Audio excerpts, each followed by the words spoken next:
Hi, welcome to our English home learning for the week of the 18th of May. So English this week is in two videos. So this is the first one that we're going to be working on, but they're around the same idea. Okay, so we're going to be having a look at some information about some Greek gods.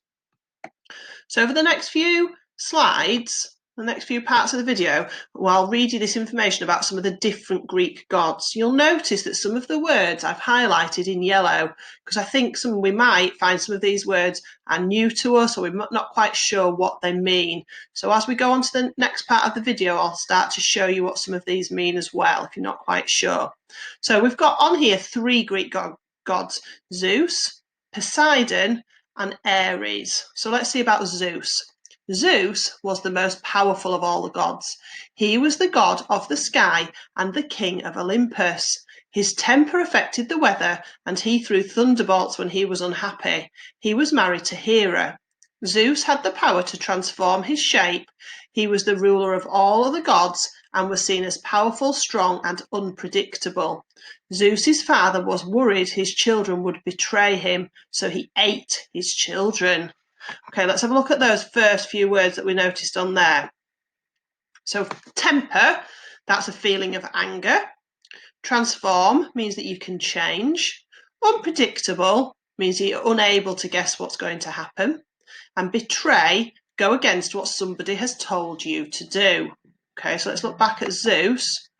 So he was the most powerful of all the gods. He was the god of the sky and the king of Olympus. His temper, so his anger or his feeling, affected the weather, and he threw thunderbolts when he was unhappy. He was married to Hera.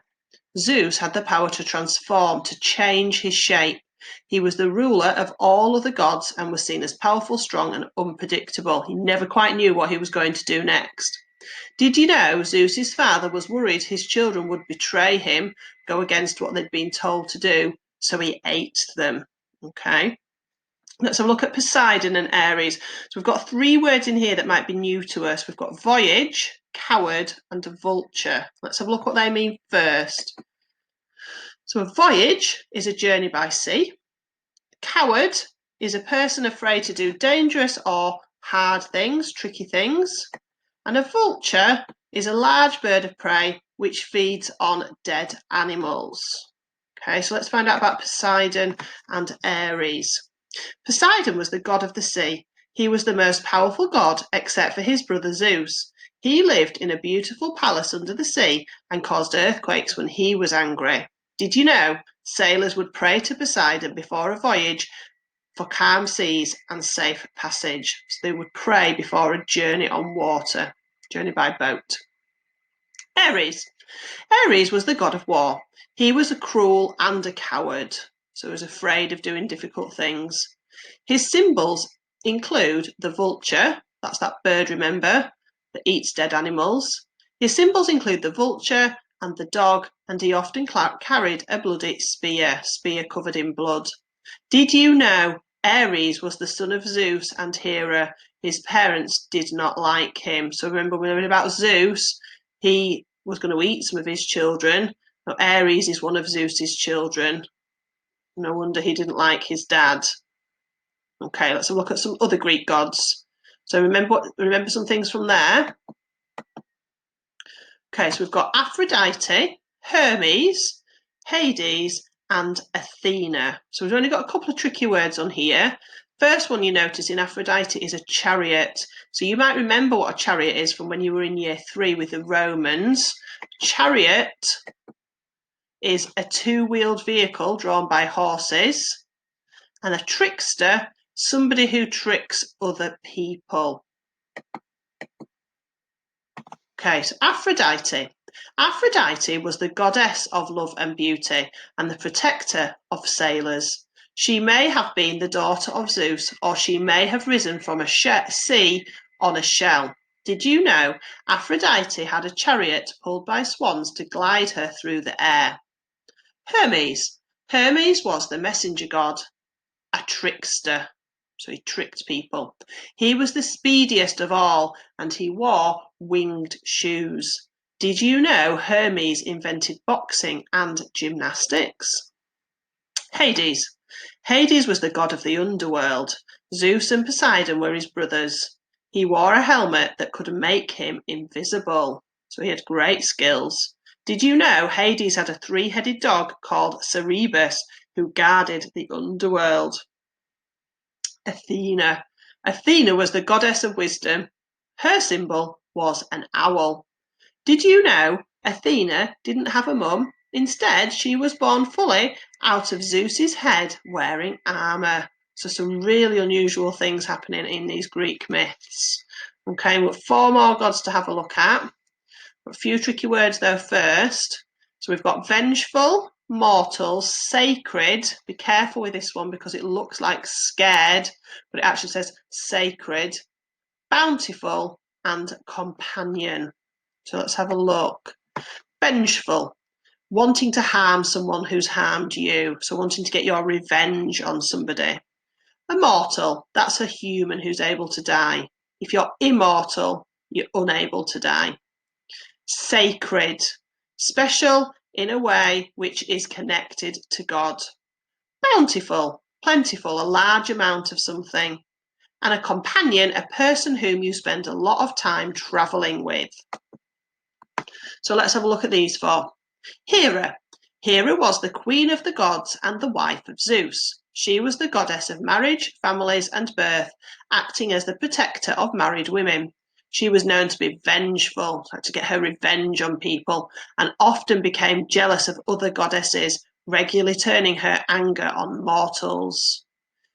So turning her anger onto people, onto humans. Did you know the peacock was Hera's sacred animal, a special animal, and a pair of peacocks pulled her chariot? Demeter. Demeter was the goddess of agriculture, so that's of growing, and of the harvest. She controlled the seasons and how well crops grew. Demeter taught mortal men how to grow corn, and farmers would pray to her to ask for a bountiful harvest, a really big full harvest of fruit and vegetables and crops.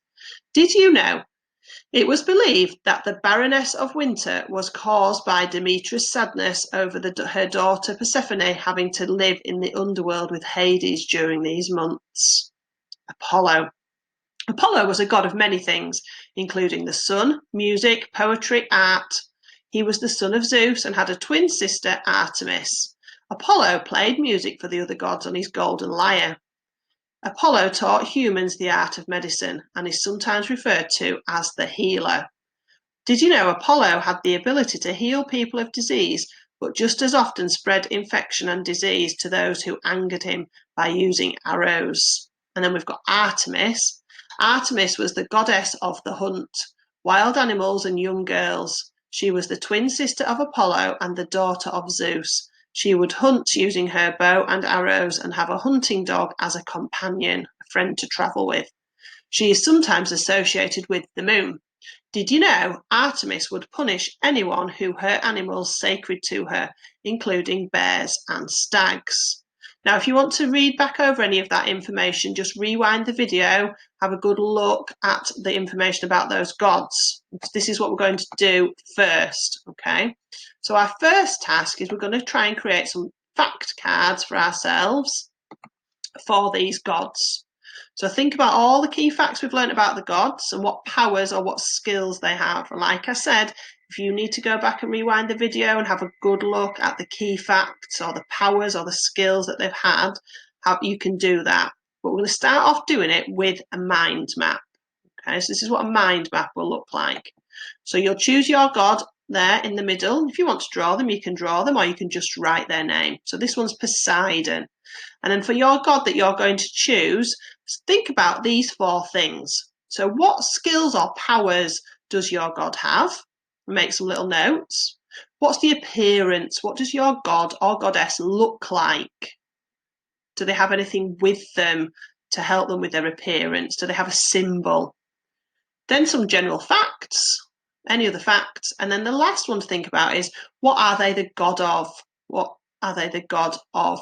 The sky or of water? What kind of things do they do with their god powers? Okay, so that's the first thing for you to think about. Try and make some notes on one or maybe two of the different gods using those mind maps. Okay, so what I'll do is I'll now play through all of that information, and you can pause it on whichever god you want to have a look at.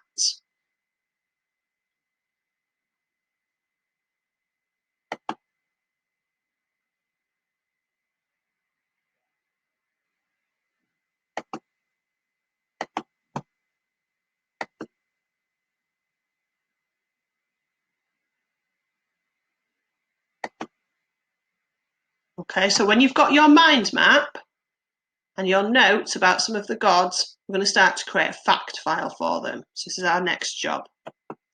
So this is what a fact file might look like.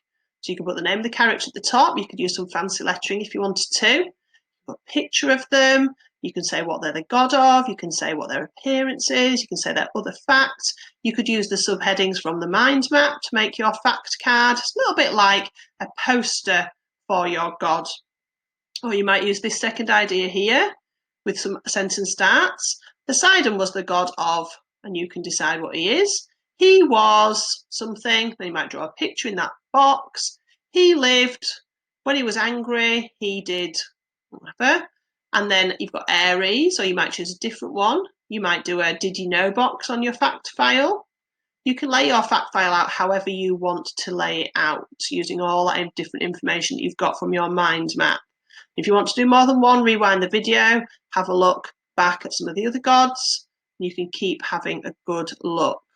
Okay, things that I want us to really focus on this week are capital letters and full stops, using join handwriting when you write, putting some detail into your sentences, and we've had the video now with the spellings from the year 3 and 4 spelling cards and some of the year 1 and 2 words as well. And I want you to go back this week and really check your spellings from those words. Really have a good chance to practice some of those spellings and getting them right. So I'd love to see some of your work on your fact files. You send it through to me, or even on your mind maps. And I'm going to be having a good look to see if you've used your capital letters, checked your spellings, joined your handwriting, and added some detail to your sentences. Okay, I'll put it back on the fact files page for you if you want to pause so you know what you're doing there. Okay, look forward to seeing all of your work. Bye for now.